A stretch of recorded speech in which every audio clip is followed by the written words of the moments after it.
In that frozen silence of 1943, rifles that had fired perfectly in Kansas and California now refused to move.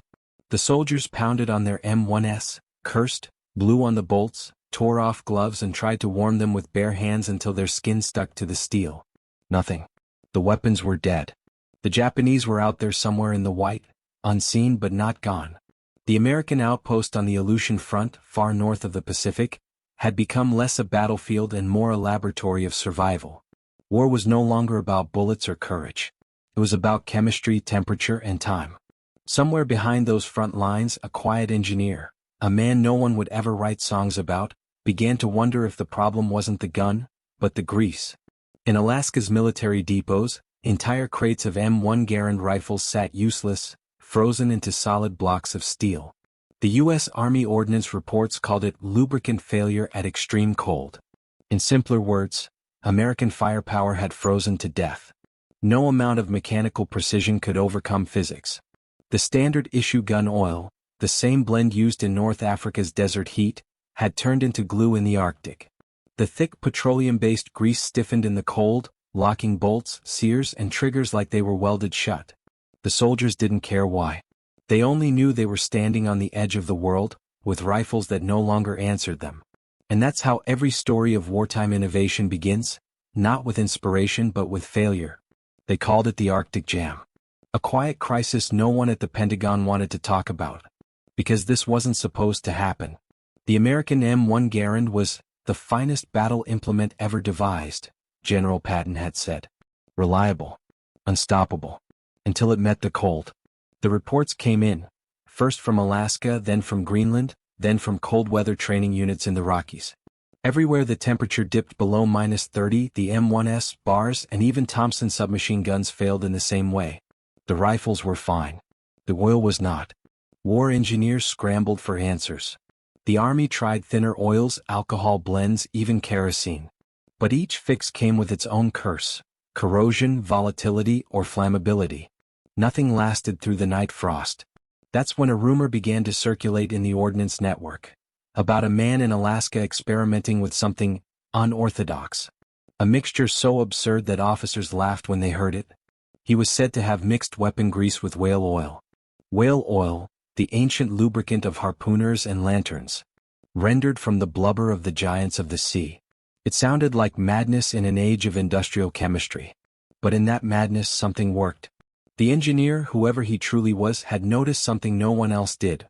The whale oil used by Alaskan fishermen didn't freeze, not even when the mercury fell below -50. It remained soft, pliable, liquid in a way no man-made grease could imitate. So he began to mix it, slowly, secretly.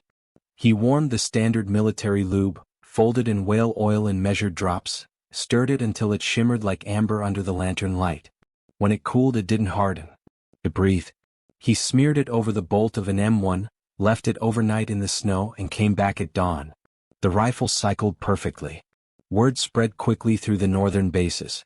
By early 1943, the Alaskan mix had reached the Army's Arctic Test Branch. Soldiers began warming tins of it near the stove, spreading it over rifles before patrol. No one knew its formula. They only knew it worked.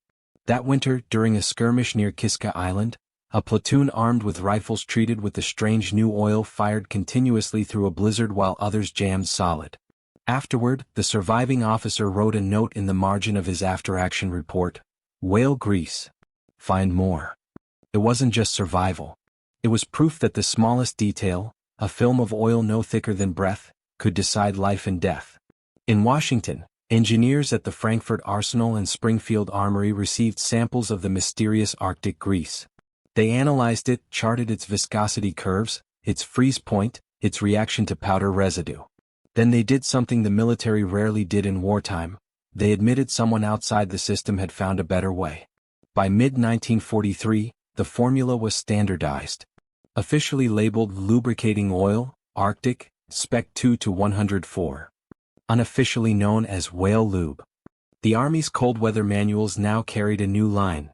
For sub-zero operation, apply thin film of Arctic spec oil. Whale oil based. It was quietly distributed across 40,000 rifles in the northern theaters. Alaska, Canada, even Iceland and Norway. A tiny change in chemistry that restored the heart of American firepower in the coldest corners of the war. No medal was awarded. No name was printed. Only results. And yet, the deeper story is not about oil or rifles. It's about desperation, and the strange brilliance that grows from it. Every war, every empire has its grand inventions. Tanks, bombers, atomic fire. But sometimes, the idea that saves thousands doesn't explode or fly. It glistens quietly on steel, invisible in the frost. How many such miracles go unnoticed? How many nameless hands keep the machine of war turning when everything else freezes still? This is the story of one of them. A man no one remembers. An engineer from Alaska who refused to accept that metal could die in the cold. Who looked at the ice and thought, maybe the whales knew something we didn't. The camera would fade now to that lonely workshop, a flicker of light through the blizzard. Inside, the man stirs his mixture. The whale oil catches the lantern's glow, thick, golden, defiant against the dark. And as the narration continues, history itself begins to thaw. Because sometimes salvation comes not from generals, but from Greece. If you want to discover more of these forgotten wartime stories, the small human sparks that change the course of war, stay with us. Subscribe and let's go deeper. The film lingers on the frozen landscape one last time, a silent line of rifles now breathing again in the cold, before fading into the map of the North Pacific, where the next chapter begins. The war machine of the United States was not built for stillness. It was built to move, to adapt, to overcome. And yet, for all its industrial strength, it had nearly been defeated by cold. The lesson from Alaska rippled outward like a quiet revelation.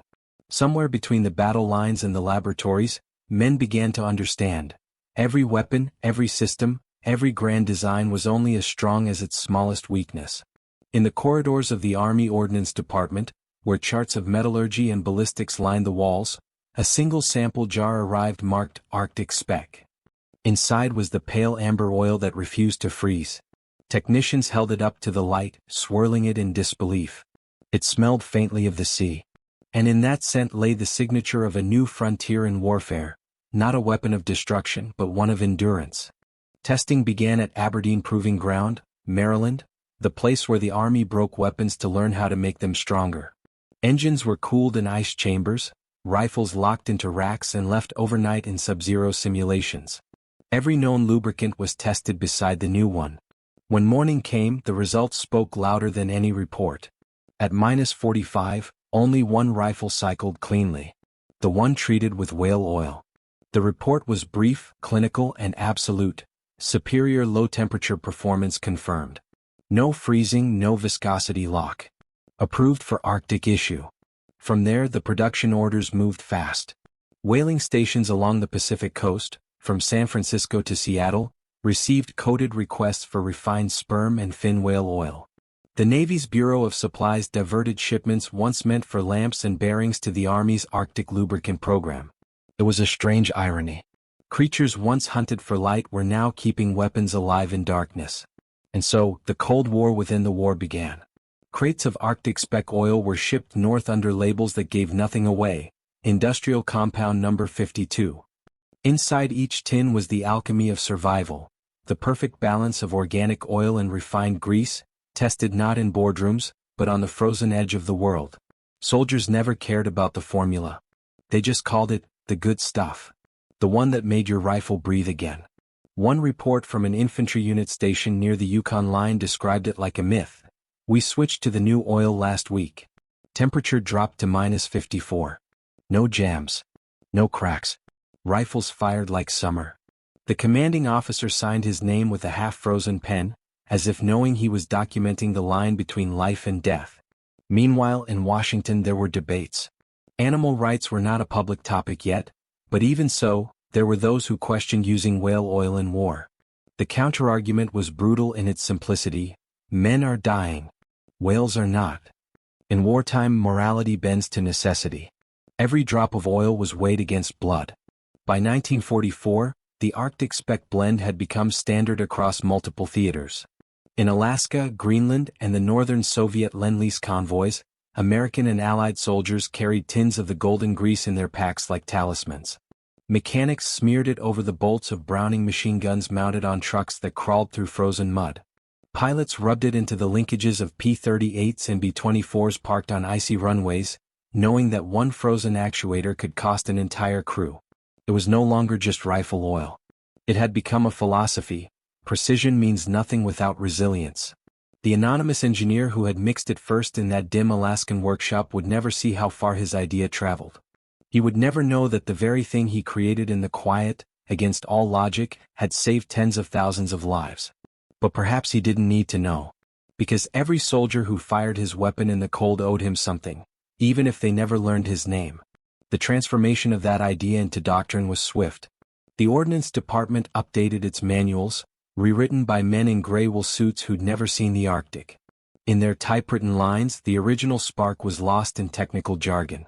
The words whale oil appeared only once, buried in the appendices.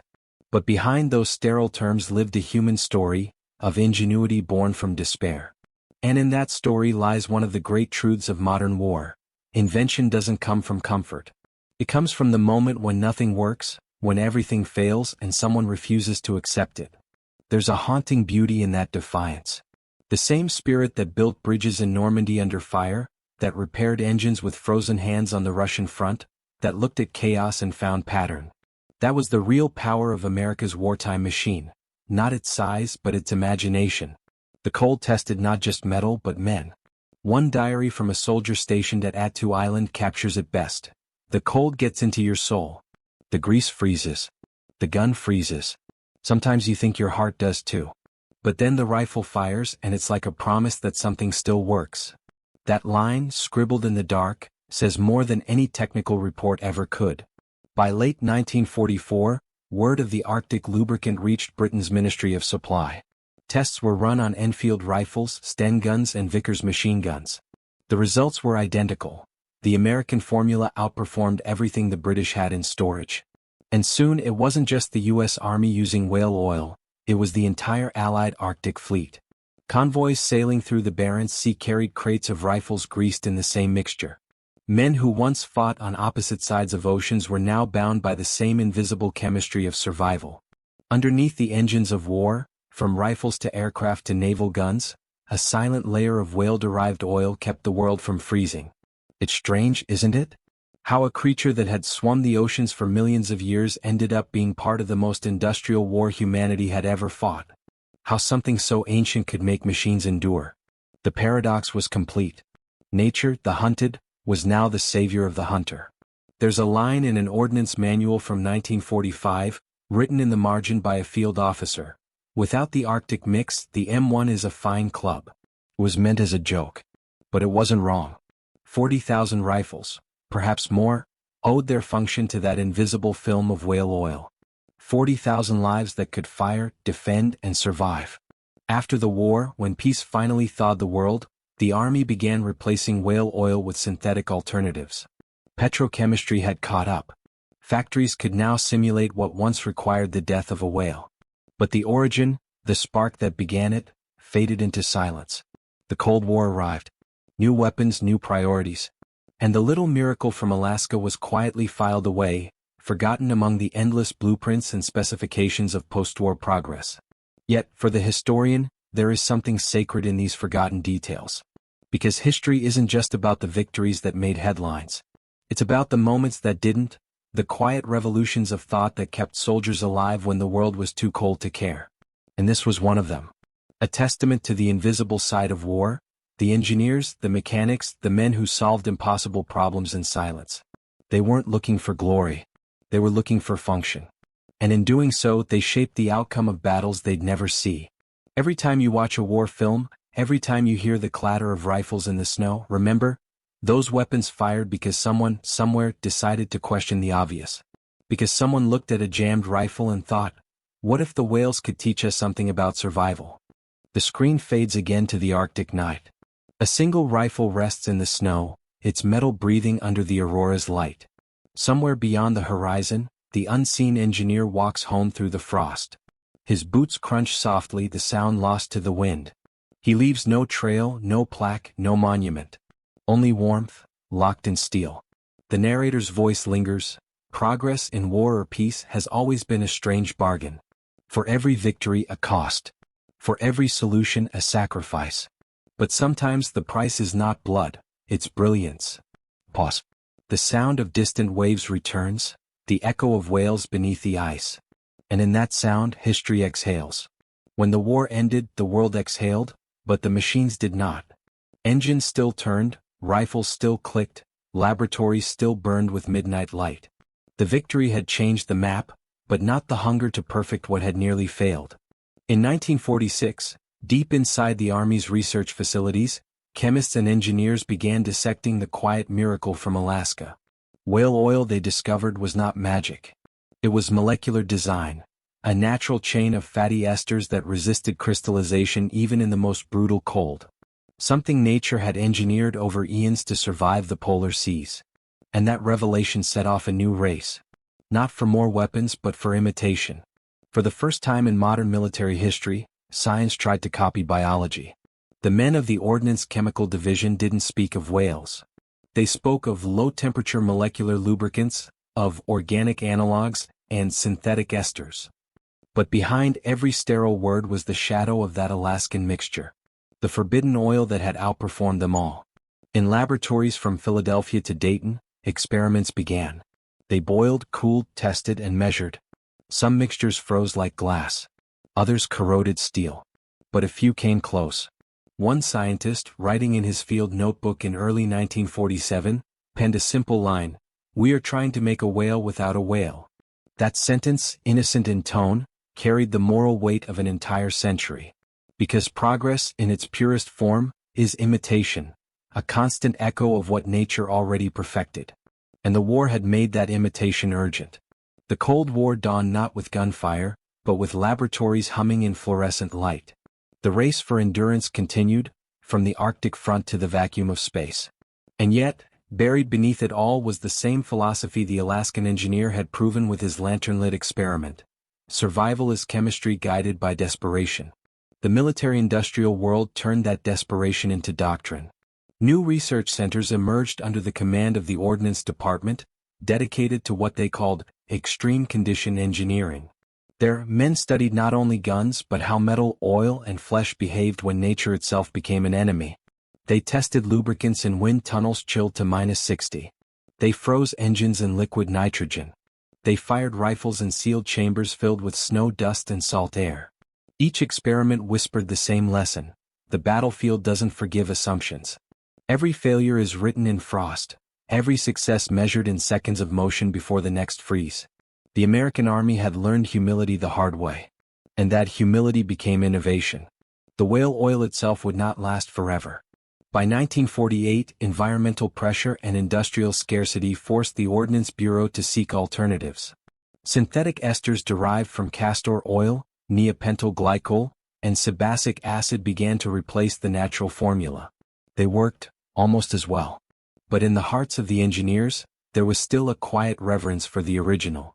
Because they knew the truth, nature had done it first. The story of the Alaskan engineer began to fade into rumor. Some said he was a civilian mechanic attached to the Army Air Forces in Anchorage. Others claimed he was a hunter-turned-technician who stumbled upon the idea after greasing his rifle with leftover whale oil. No one knew his name. No one wrote it down. His reports, if they ever existed, were likely buried under the avalanche of classified ordnance files. But to the historian, the absence of a name doesn't erase the shape of a life. It only makes the outline sharper. What remains clear is that his defiance, his refusal to accept the silence of a frozen rifle, changed the standards of military engineering for decades. Even the synthetic lubricants of the Korean War and beyond traced their lineage to that first, improbable mixture. When American troops marched through the frozen ridges of Chosin Reservoir in 1950, their rifles didn't jam. Their machine guns, coated with the new Arctic-grade oil, kept firing in temperatures that would have stopped the heart of steel itself. The men at Chosin fought not only the enemy, but a cold more merciless than any bullet. And through it all, their weapons answered them. They didn't know it, but the ghost of an Alaskan engineer was there, in every metallic click that broke the silence of the Korean winter. That's the thing about unsung innovation. Its echoes never die, they just change form. As the narrator's voice softens, we see the archives of post-war America. Stacks of declassified documents, dusty jars labeled Lube, Arctic Spec, and photographs of soldiers smiling beside equipment that no longer failed. Progress preserved not in monuments but in maintenance. For the historian, these relics are not just curiosities, they're evidence of a forgotten war within the war against the elements. A conflict waged not with rifles but with reasoning. And that war, though invisible, demanded its own kind of courage. Because courage is not only running toward gunfire. Sometimes, it's staying behind when everyone else leaves, staring at a frozen bolt and saying, "No, this will work." What drove that courage? It wasn't glory. It wasn't command. It was the simplest, purest instinct, to fix what's broken. To make something function again when the world says it can't. That's what makes the story of the Arctic lubricant so human. It wasn't an order from above. It wasn't funded by strategy. It was born from frustration and curiosity, the twin engines of every breakthrough in history. The war had shown humanity's capacity to destroy, but in its quiet corners, it also revealed the capacity to create. And that duality, destruction birthing invention, would define the rest of the century. Look closely and you'll see it everywhere. In jet engines designed to withstand Siberian cold. In spacecraft lubricants that operate in the vacuum of space, descendants of that same Alaskan formula.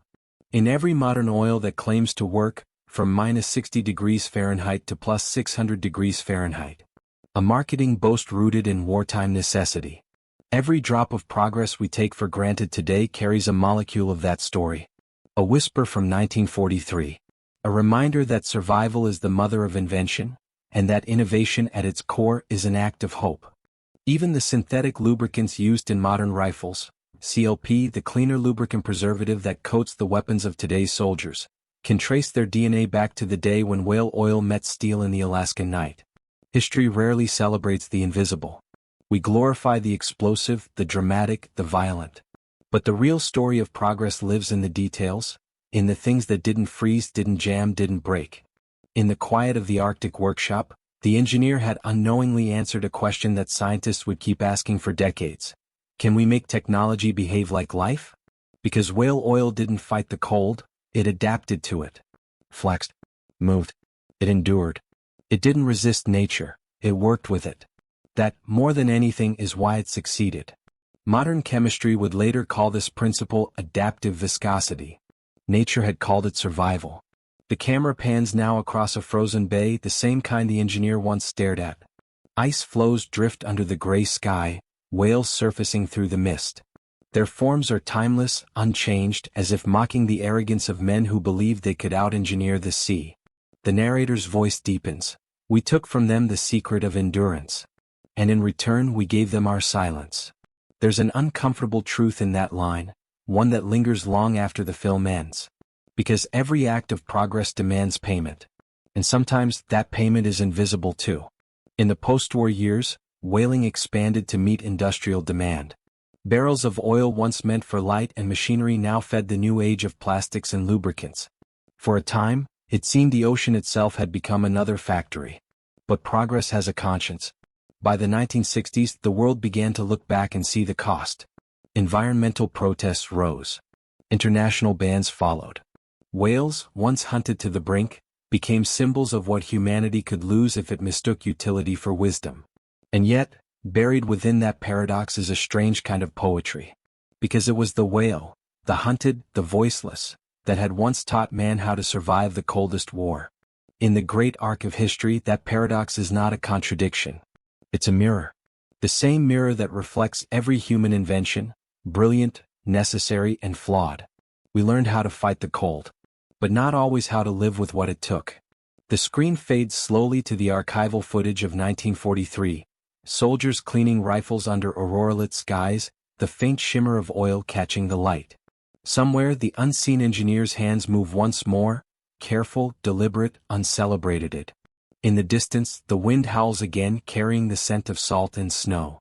The voice returns, softer now. In every war there are inventions that roar and inventions that whisper. The loud ones change battles. The quiet ones change survival itself. A beat of silence follows, a cinematic breath before the story moves toward its reflection, where history meets morality and innovation becomes legacy. They called it lubricant, special, Arctic. On paper, it was nothing more than a line in a supply manual, a code stamped in black ink that meant survival. But to the men who fought in the Aleutians, in Attu, in Kiska, on ridges whipped by wind sharp as glass, it was something else entirely. They called it whale juice. Crude name. Strange idea. But in a war that froze even thought, it was the difference between life and death. Before the oil, soldiers in the Aleutians learned to distrust their weapons. The cold stripped away faith faster than bullets. Rifles turned into sculptures. Metal locked solid, bolts welded by ice, triggers too stiff to move. Men would beat their guns against rocks, cursing, screaming, helpless.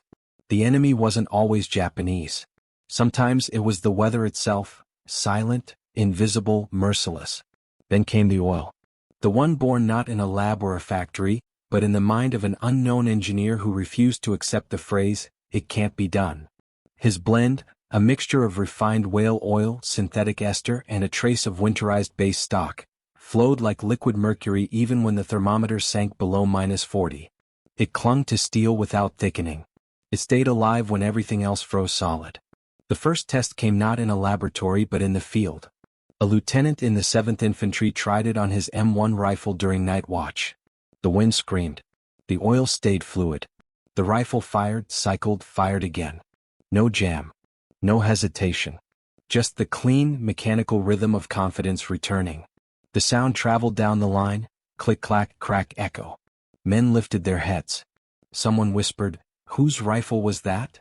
That single shot was the beginning of a quiet revolution. Within days, the formula spread from hand to hand like contraband. Soldiers mixed it with whatever they could find, animal grease, lamp oil, even seal fat. But nothing matched the clarity of the original. The engineer's oil wasn't guesswork. It was chemistry tuned by obsession. He had tested it in frozen garages, on abandoned rifles buried in snow, on bolts chilled in ice baths until his fingers turned raw. By the spring of 1943, reports began arriving at the Army Ordnance Department in Washington. Lubricant retains mobility at -50 degrees Fahrenheit. No malfunctions observed. Those 12 words traveled faster than any convoy. Soon, drums of the Arctic oil appeared at supply depots in Alaska, Greenland, and Iceland. It became part of every cold weather kit, stored alongside rations and ammunition. Mechanics in Anchorage labeled it "miracle grease." Naval engineers smeared it across shipboard guns that froze during polar operations. The same formula would later reach the northern frontiers of Europe, to Norway, to Murmansk, to the American-built bases hidden beneath snow. But the name of the man who created it was never written on the label. That was how the system worked. In war, individuals dissolved into departments, signatures replaced by serial codes. He became a ghost in his own invention.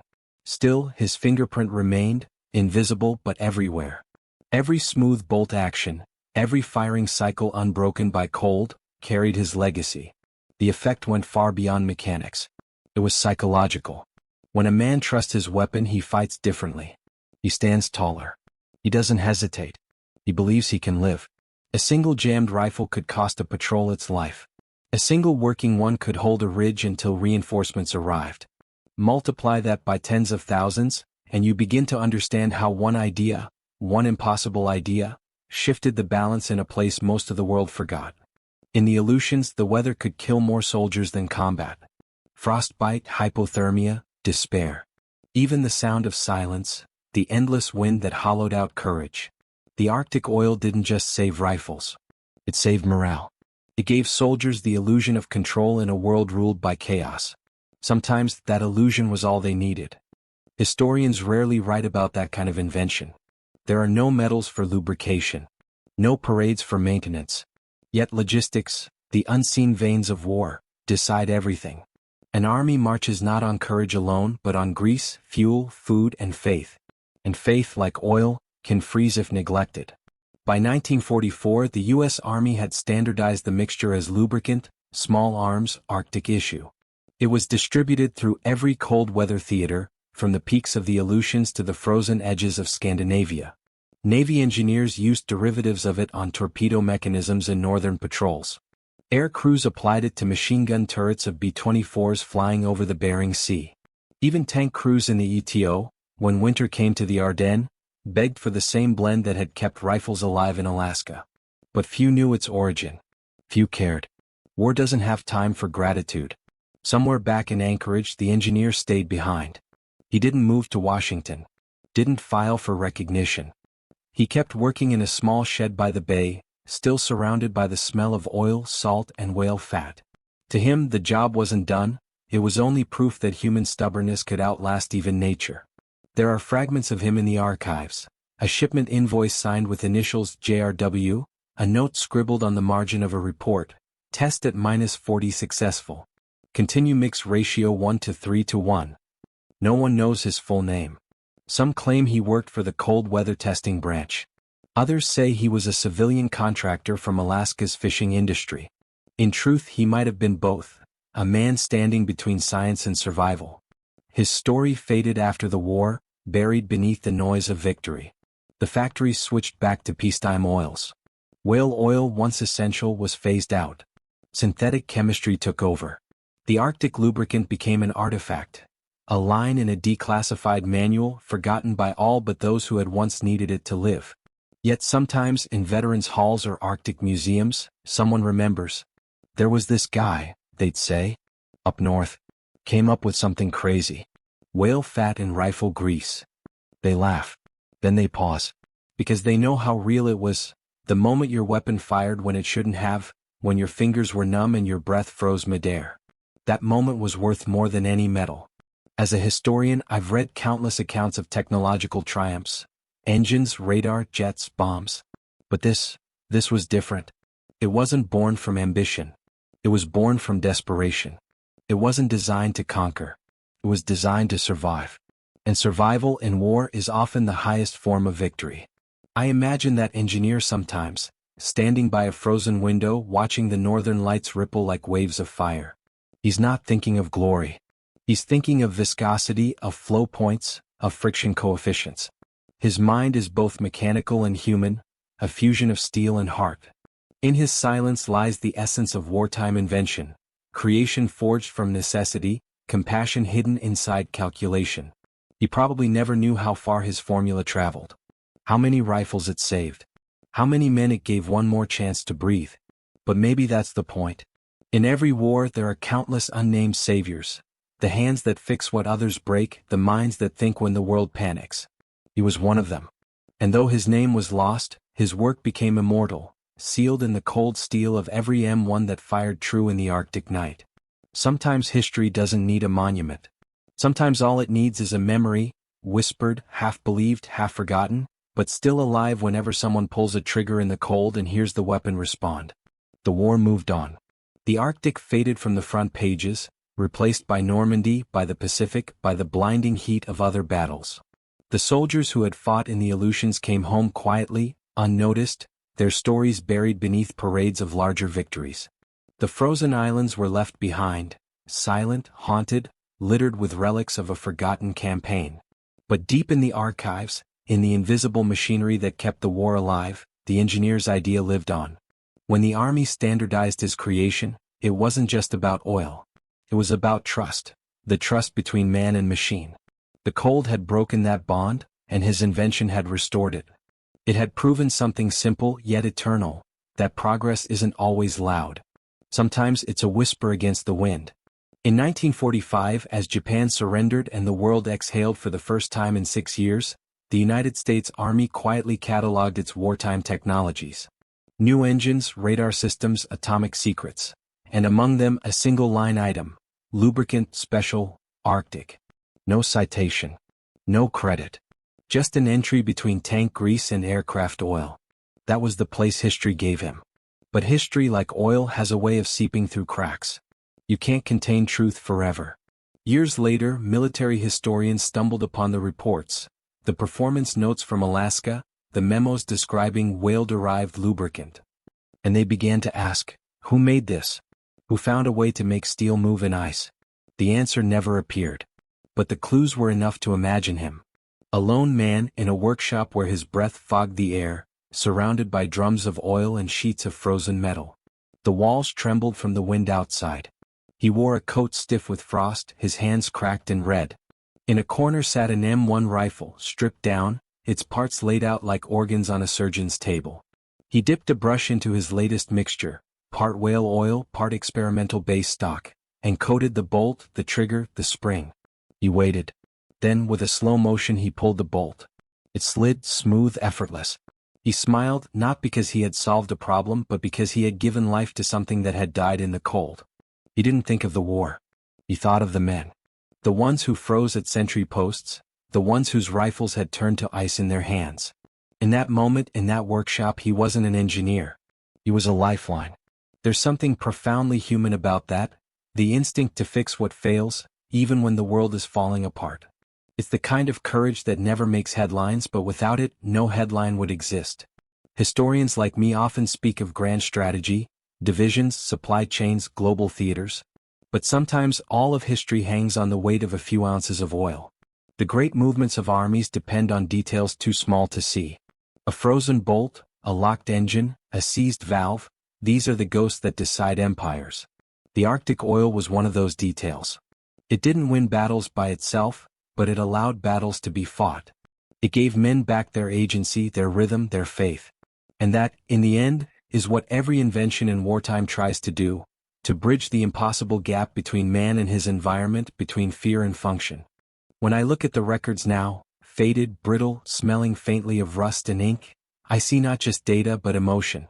Every note about viscosity, every report of no malfunctions, carries a heartbeat. Behind each word lies a moment when a soldier pulled the trigger and the rifle answered. In war you rarely get second chances. But sometimes one man's curiosity can give thousands another shot at life. The paradox, of course, is that such ingenuity is born from horror. Would we have discovered so much had we not been so desperate to survive? Would human creativity reach so far, if not pushed by the brutality of necessity? That's the question that keeps historians awake. The moral cost of progress. The lubricant that saved rifles came from the body of a whale, a creature hunted, stripped, and rendered into oil. It's hard not to see the symbolism. One life sacrificed so another might continue. Nature consumed for war. Progress paid for with innocence. The same story told in countless forms throughout human history. The engineer didn't think about that, perhaps. Or maybe he did in the quiet hours after testing, when the workshop fell silent and the ocean wind crept through the cracks.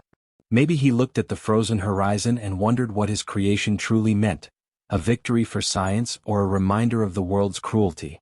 Either way, he had done what few could. He made something that worked when nothing else did. Something that refused to die in the cold. And when the war ended and the ships brought the soldiers home and the snow melted on Attu's hills, his oil remained in the steel. Invisible, enduring, an echo of invention born from survival. Years later, when the U.S. military shifted entirely to synthetic lubricants, the old whale oil formula vanished. But fragments of it lived on in new compounds, new generations of cold-weather oils, tested in the same spirit of defiance. Even in modern Arctic expeditions, you can still trace its DNA, in every formula designed to keep motion alive in a frozen world. In that sense, the unknown engineer from Alaska never truly vanished. His fingerprints are on every mechanism that moves through cold and doesn't fail. His legacy lives wherever man fights nature. On the ice, in the void, in the endless battle against entropy itself. Because that's what this story is really about. Not just a war or a rifle or an invention. It's about the eternal human refusal to surrender. About our obsession with making things work, even when the universe insists they shouldn't.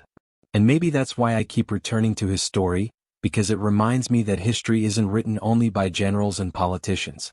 Sometimes it's written by hands covered in grease, by a man too stubborn to give up, in a frozen shed where no one was watching. In the end, that's the quiet truth of war. For every bomb dropped, there's a wrench turned. For every victory shouted, a whisper of invention keeps the machine alive. The cold tried to stop him. It froze everything, steel, breath, hope. But it couldn't freeze the human mind. And somewhere out there in the Arctic wind, maybe his spirit still lingers, in the hiss of oil poured onto a bolt, in the click of a rifle coming back to life. The sound that once saved 40,000 men from silence. The sound of motion returning to a frozen world.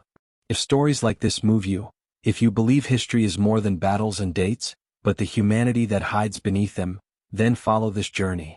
There are more names lost to time, more inventions that changed everything and received nothing. Their echoes deserve to be heard. Because every war leaves behind two legacies: destruction and the brilliance that fought against it. And in that tension, between ruin and creation, between death and endurance, lies the true story of us all.